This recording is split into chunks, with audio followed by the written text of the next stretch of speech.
नमस्कार देवी और सज्जनों। मेरा छोटा सा एक्सीडेंट होने से मेरी रीढ़ की हड्डी फ्लैट हो गई है, इसलिए मुझे हिलना डुलना मना है।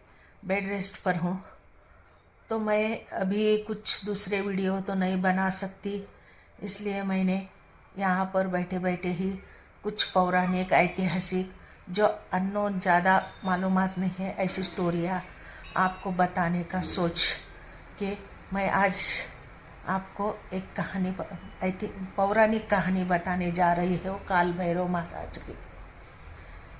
जय काल भैरव महाराज।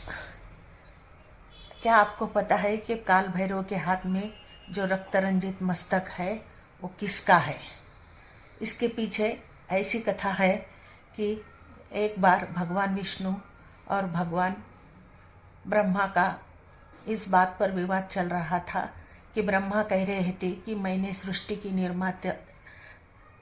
का निर्माण किया है, मैं ही श्रेष्ठ हूँ, और विष्णु कह रहे थे कि मैं सृष्टि का पालन करता हूँ, मैं ही श्रेष्ठ हूँ। इन दोनों में विवाद इतना बढ़ गया कि आखिर में भगवान महादेव को बीच में आना पड़ा। तो भगवान महादेव ने उस टाइम एक अग्निखंभ निर्माण किया, अनंत, जिसका न अंत है न आरंभ है, ऐसा अग्निखंभा निर्माण किया।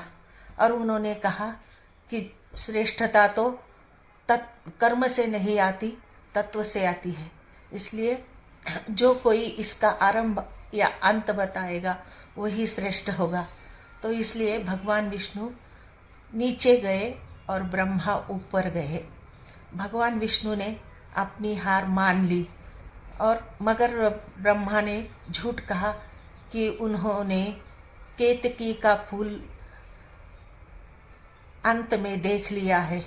ये बात जब शिव को मालूम हो गई तो भगवान महादेव बहुत गुस्से में आ गए और उन्होंने महाकाल का रूप धारण किया और ब्रह्मा का 5वां मस्तक अलग कर दिया। उनका मस्तक अलग करने से उन्हें ब्रह्म हत्या का दोष लग गया और उनके हाथ में वो मस्तक चिपक गया। जहाँ जहाँ भी काल भैरव गए वहाँ वहाँ वो रक्त रंजित मस्तक उनके हाथ में ही रहा। उन्होंने उससे छुटकारा पाने की बहुत कोशिश की। आखिर उन्होंने बहुत से तीर्थ स्थानों का भ्रमण किया और आखिर जब वो काशी में आए तो उनका वो दोष उनके हाथ से वो मस्तक निकल गया और उनका वो दोष नष्ट हो गया। इसीलिए जिस जगह पर उनका दोष नष्ट हुआ उस जगह को कपाल मोचन तीर्थ के नाम से जाने जाते हैं और वहीं पर ही काल भैरव बस गए। यही इसके पीछे की कहानी है। श्री स्वामी समर्थ। जय जय स्वामी समर्थ। मेरे वीडियो को सब्सक्राइब करो, लाइक करो, शेयर करो।